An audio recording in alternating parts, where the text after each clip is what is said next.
Hello everyone. तर कसे आहात सगळे? दीपास टेस्टी डिलाईटमध्ये तुम्हा सर्वांचं खूप खूप स्वागत आहे. तर आज मी हे कोळंबी मसाला बनवलेला आहे. तर खूप दिवसांपासून चाललं होतं कोळंबी मसाला बनवायचं, पण हवी तशी कोळंबी काही भेटत नव्हती. तर आज मला ही अशी अगदी फ्रेश अशी कोळंबी भेटलेली आहे. तर मी ही अर्धा किलो कोळंबी आणलेली आहे. ती अगदी स्वच्छ करून घेतली, म्हणजे त्यातला धागा वगैरे पूर्ण काढून घेतलेला आहे आणि 2 ते 3 पाण्याने अगदी स्वच्छ अशी धुवून घेतले. तर बघू शकता अगदी मस्त अशी आता आपली कोळंबी स्वच्छ करून झालेली आहे. त्यानंतर गॅसवर एक पॅन गरम करत ठेवला आहे. त्यावर आपल्याला मसाल्यासाठी कांदा वगैरे भाजून घ्यायचा आहे. तर 1 चमचा तेल घातले आणि त्यामध्ये हे 2 मोठ्या साईजचे कांदे उभे चिरून घातले. त्याचबरोबर थोडंसं खोबरंही चिरलेलं आहे. त्यानंतर अगदी मोठ्या साईजचा 1 टोमॅटो. तर खोबरं, कांदा आणि टोमॅटो हे अगदी ब्राऊन होईपर्यंत आपल्याला परतवून घ्यायचं आहे. तर ते परततच आहे तोपर्यंत आलं, लसूण आणि एक 2 ते 3 हिरव्या मिरच्या आणि कोथिंबीर हे आपल्याला वाटण करून घ्यायचे. तर मी मिक्सरला ते वाटण करून घेतले आणि त्यानंतर आता आपण ही कोळंबी मॅरिनेट करणार आहोत.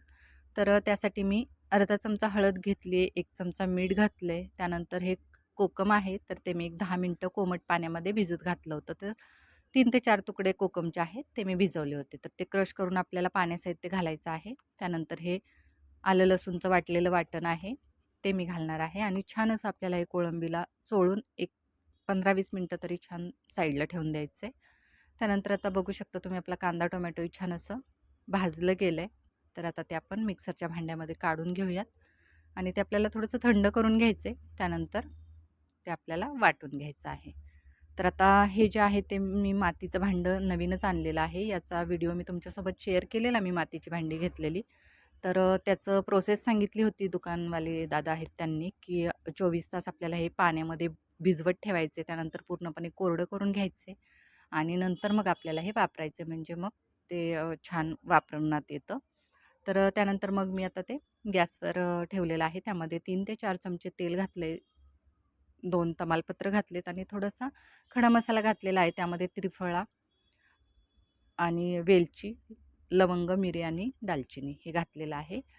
ते थोडंसं तडतडलं की त्यानंतर मॅरिनेट केलेली कोळंबी घातली आहे. तर आता एक 5 मिनटं आपल्याला ती छान अशी परतवून घ्यायची आहे, की त्यातला जो मसाला आहे त्याचा कच्चापण जाईपर्यंत आणि एक कोळंबीचा फ्लेवर आपल्या तेलामध्ये उतरेपर्यंत असं आपल्याला फ्राय करून घ्यायचं आहे. तर त्यानंतर घालूयात बाकी थोडे काही मसाले. तर धना जिरा पावडर 1 चमचा, 1 चमचा लाल मिरची पावडर, अर्धा चमचा कांदा लसूण मसाला आणि हा जो आहे तो काळा मसाला आहे. तर तो मी 2 चमचे घातलेला आहे. आणि आता हे आपल्याला कोळंबीसोबत छान असे मिक्स करून घ्यायचेत मसाले. आणि आपण कोळंबी जेवढी तेलावर परतवून घेऊ तेवढे ते मसाला तेल सोडतं आणि टेस्टही छान लागते. त्यानंतर घालूयात हा आपण वाटण केलेला मसाला, म्हणजे कांदा, खोबरं आणि टोमॅटो. तर हे आता आपण तिन्ही भाजून घेतलं होतं, त्यामुळे ते काय आपल्याला फार परतवायचं नाही आहे. बस 1 मिनिटभर त्यामध्ये परतवून घेतलं की नंतर आपण बस करणार आहोत, कारण ते आपलं ऑलरेडी भाजलेलं आहे. त्यानंतर आता झाकण ठेवूयात आणि वाफ द्यायची आहे आपल्याला. त्यावर आपल्याला पाणी ठेवायचं आहे झाकणावर. आपल्याला भाजीमध्ये तसं पाणी घालायचं नाही आहे. तर गरम केलेलंच पाणी घालायचं आहे आणि आता मी त्यामध्ये 1 कांदा आणि 1 टोमॅटो त्याचे मोठे मोठे असे काप करून कच्चेच घातलेले आहेत. थोडीशी कोथिंबीर घालायची आणि आत्ता जे आपण ताटावर पाणी गरम केलं होतं तर ते घालायचं आहे. तर आता ती पाण्याची क्वांटिटी आहे ती तुम्ही तुमच्या आवडीनुसार कमी जास्त करू शकता. तुम्हाला पातळ रस्सा भाजी बनवायची असेल तर तुम्ही पाण्याची क्वांटिटी वाढवू शकता, किंवा तुम्हाला ग्रेव्ही थोडीशीच ठेवायची असेल तर अगदी तुम्ही थोडंसं पाणी. तर हे मी 1 ग्लास पाणी गरम केलं होतं आणि तेवढंच पाणी मी घातलेलं आहे. तर मी काय हे पातळ जास्त बनवणार नाही आहे भाजी. तर आता बघू शकता त्याला छान अशी उकळी आली आहे आणि आधी आपण झाकण वगैरे ठेवलं होतं तेव्हाच कोळंबी आपली बऱ्यापैकी शिजलेली आहे. त्यामुळं काही जास्त वेळ आता शिजवायची गरज नाही आहे.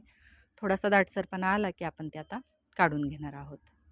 तर बघू शकता छान असा त्याला काळा मसाला घातल्यामुळं टेस्ट, म्हणजे कलर पण आलेला आहे आणि फ्लेवरही खूप छान आहे. तर मी ते बाजरीच्या भाकरीसोबत सर्व्ह केली. त्यासोबत कांदा लिंबू घेतलेला आहे. तर तुम्ही भातासोबत, चपातीसोबत, फुलक्यांसोबत कशासोबतही खाऊ शकता. खूप छान अशी डिश आहे. तर एकदा नक्की माझ्या या पद्धतीनं कोळंबी मसाला बनवून बघा, तुम्हालाही आवडेल आणि मातीच्या भांड्यात जर बनवाल तर अजून टेस्ट छान येते.